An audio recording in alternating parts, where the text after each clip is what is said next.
Alors ce soir, c'est Truman Show, The Truman Show. Et on se disait que faire notre première séance dans la grande salle avec ce film, c'était vraiment idéal, avec ce film culte, signé Peter Weir. Alors, c'est un film qui a été réalisé en 1997, qui est sorti sur les écrans en 1998, qui a été un succès surprise au box-office, parce que personne ne l'attendait à ce niveau d'entrée. En France, il a fait plus d'1,6 million entrées. Succès surprise parce que c'était pas vraiment gagné avec cette histoire extraordinaire d'un homme dont la vie a été livrée entièrement à une chaîne de télévision.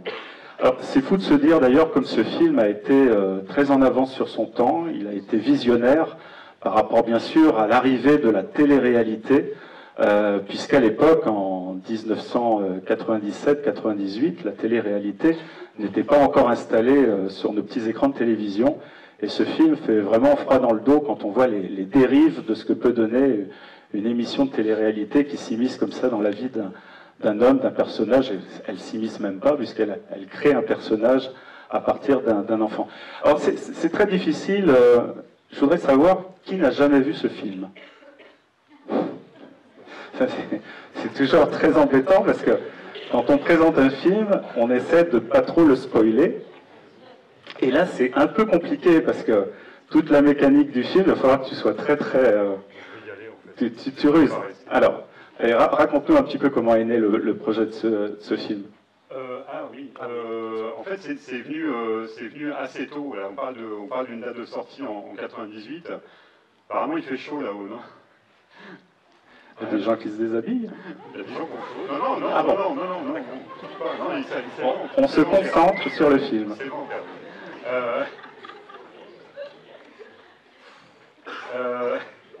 donc ouais, le film sort en 98, mais le projet daterait du début des...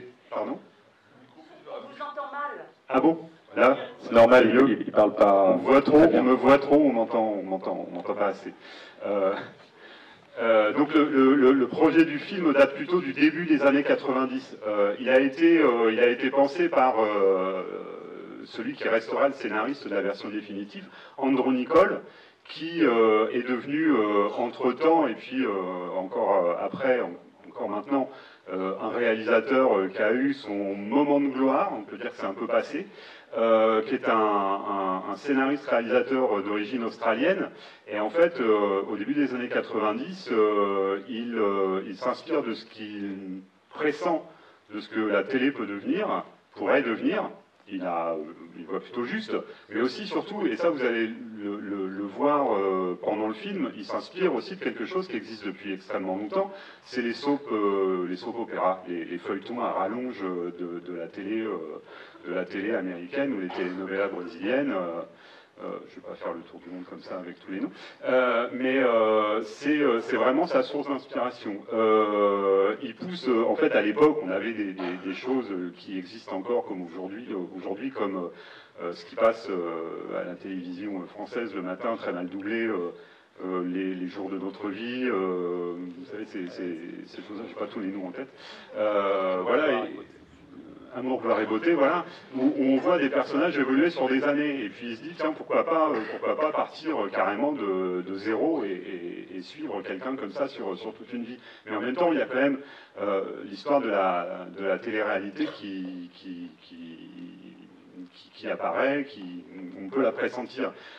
Après, Andrew Niccol, c'est aussi c'est ce qu'on appelle un cinéaste et un scénariste, un gros malin. Il s'inspire aussi de choses qui ont existé. Il invente, alors c'est pas qu'il n'invente rien, mais il reprend des concepts qui ont déjà existé, notamment à travers plusieurs épisodes de la 4e dimension, qui est une source d'inspiration depuis les années 50, depuis que Rod Serling avait lancé ça à la télévision c'est une source d'inspiration pour beaucoup de récits d'anticipation. Andrew Niccol s'en cache pas par ailleurs. Et voilà, il débarque à Hollywood avec cette idée-là. Il la vend assez rapidement, une fois il vend l'idée assez rapidement. Il met un petit peu de temps à développer le scénario, et en fait, tout ça prend forme dès la fin de l'année 94. Le studio est OK pour réaliser le film, ils sont plutôt très intéressés. Et là, il y a le nom d'un réalisateur qui apparaît tout de suite. C'est pas celui de Peter Weir, c'est Brian De Palma. Et Brian De Palma, à l'époque, il est dans sa période où il s'est déjà engagé sur le premier Mission Impossible avec une personne, avec Tom Cruise. Oui, vous voyez quoi. Et en fait, De Palma, il est dans une phase plutôt de film d'action. Pour vous donner un petit peu l'idée de ce que ça aurait pu être, c'est qu'à un moment donné, le film The Truman Show, ça aurait été réalisé par Brian De Palma avec Gary Oldman dans le rôle principal. C'est-à-dire qu'on n'aurait pas eu une comédie dramatique à visée philosophique, on aurait eu un truc d'explosion comme a pu être Snake Eyes en 97, un film réalisé par De Palma quand il a renoncé à faire celui-là.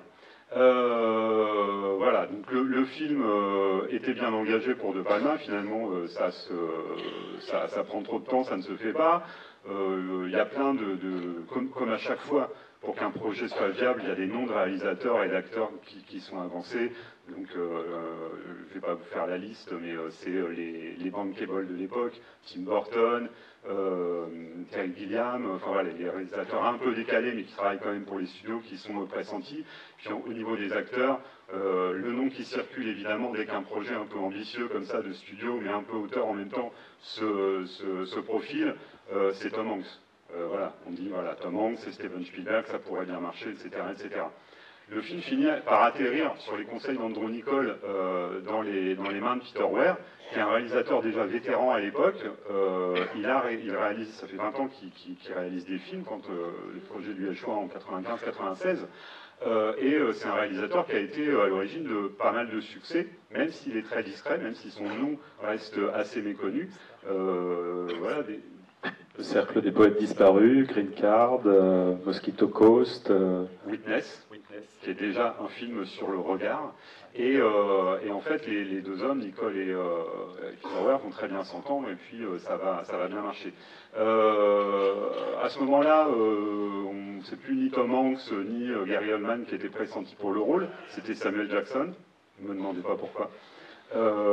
Qui finit par décliner, et puis le nom de Jim Carrey arrive. Alors Jim Carrey à l'époque, sur un film comme The Truman Show, aujourd'hui ça paraît pas surprenant, mais à l'époque c'est quand même assez compliqué à imposer, parce que Jim Carrey c'est Dumb and Dumber, Ace Ventura et Ace Ventura en Afrique, et mais allez-y, hein, c'est bien, et The Mask. Il y a les moins, c'est les moins bien. Voilà, donc c'est un acteur qui rapporte des centaines de millions de dollars au box-office sur des films qui coûtent pas un sou, mais qui est un clown. Donc le studio a dû se laisser convaincre. Après quelques essais, ça fonctionne à tel point que plus personne dans le studio au niveau de la production ne voit quelqu'un d'autre que Jim Carrey dans le rôle, et donc le tournage du film est reporté de 2 ans. On est en 96, et finalement ça fait 95-96, et ça se fera qu'à la fin de l'année 97, pour sortir en 98. Tellement il y avait d'attente. Le pari, il est réussi, vous allez le voir, le revoir. Ça va lancer la carrière de Jim Carrey sur complètement autre chose, ce qu'on connaît... ce qu'on a connu après, hein, Man on the Moon de Milos Forman, des films beaucoup plus sérieux où son talent dramatique peut exploser tout en gardant le côté malléable de son corps et de son visage, qui va lui servir, qui va être un atout en fait. Et puis voilà, c'est bien de se rappeler de Jim Carrey comme ça, parce que là maintenant c'est un peu Jim Carrey moins drôle et moins bon. Donc voilà, le film en fait c'est là ce que tu disais Hervé, c'est là que c'est difficile de parler du film, parce qu'on ne peut pas trop dévoiler quand même, même si vous connaissez le concept, on ne peut pas trop dévoiler ce qui s'y passe. En revanche, alors le film dépasse largement la simple critique éventuelle d'une télé-réalité, etc. Il interroge beaucoup plus, c'est moi ce qui m'a interpellé en retravaillant dessus, et puis ce que je voulais vous partager avec vous, c'est vraiment une question de regard. Quel spectateur est-ce que nous sommes ? Parce qu'on va voir quelqu'un qui... Voilà, c'est Jim Carrey, ça reste Jim Carrey, il est relativement drôle, même s'il y a des grands moments d'angoisse que Peter Weir gère très très bien. Mais nous, malgré malgré tout, on reste spectateur de ce film et on va se mêler à une partie des personnages qu'on va rencontrer dans le film, qui sont eux aussi des spectateurs. Il y a la question qui est directement posée, c'est celle de la mise en scène, parce qu'il y a une double mise en scène dans ce film. Il y a celle d'un processus de télévision qui va suivre un personnage, mais il y a celle de Peter Weir qui prend du recul par rapport à ça, qui va s'élever un petit peu, qui va élever la caméra. C'est souvent des plans qui vont être en plongée, des plans beaucoup plus larges, des plans d'ensemble, qui vont interroger les mécanismes même, pas seulement de la télévision, mais même de la façon dont on construit une fiction. Qu'est-ce que c'est que de suivre un personnage ? Et le film est extrêmement subtil parce que toujours, quand on regarde un film, on a envie qu'il arrive quelque chose au personnage, quelque chose qu'on souhaite des choses au personnage. Ça va arriver, ça va pas arriver, ça dépend du scénario. Et là, en fait, on a une vie qui est écrite, et nous, on a envie qu'il se passe quelque chose, mais finalement, ça reste le scénariste qui décide. Le scénariste, il est incarné là dans le film par Ed Harris, qui interprète le rôle de Christophe. Alors, tous les noms, je vous laisse aussi le jeu avec les noms. On a un personnage qui s'appelle Truman Burbank, donc Truman, je ne sais pas ce que ça peut vouloir dire. Burbank, c'est le nom des grands studios d'Hollywood, à partir des années 1915. Le réalisateur, concepteur de l'émission qui s'appelle Christophe, je le prononce vite, mais si vous détachez, vous verrez ce que ça veut dire. Il y a un grand jeu aussi, alors c'est vraiment un film méta, comme on dit, parce qu'il y a un grand jeu sur tous les noms. Et Peter Weir et Andrew Niccol se sont aussi fait plaisir en rendant hommage au cinéma. Si vous faites attention aux noms de rue dans le film, les noms sur les plaques des rues ou les noms qui sont cités, c'est les noms de grands acteurs du cinéma, Lancaster, Crawford, etc. Et puis les prénoms des personnages sont ceux aussi de grands acteurs, Lorraine, pour une espèce de Lorraine Bacall, etc., etc. Donc il y a un vrai jeu aussi de références cinématographiques qui ne plombe pas le film, hein. On va pouvoir les comprendre, on va pouvoir suivre le film tout à fait sans ça. Et puis surtout, ce qui intéresse Peter Weir, c'est la mise en scène.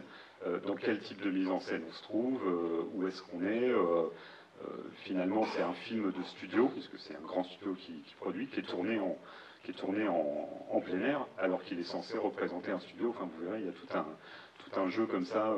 Il a réussi à imposer, Peter Weir, le tournage en dehors de la Californie. Il a été tourné en Floride, c'est-à-dire qu'il a fait un film de studio en dehors du système des studios, ce qui reste relativement rare.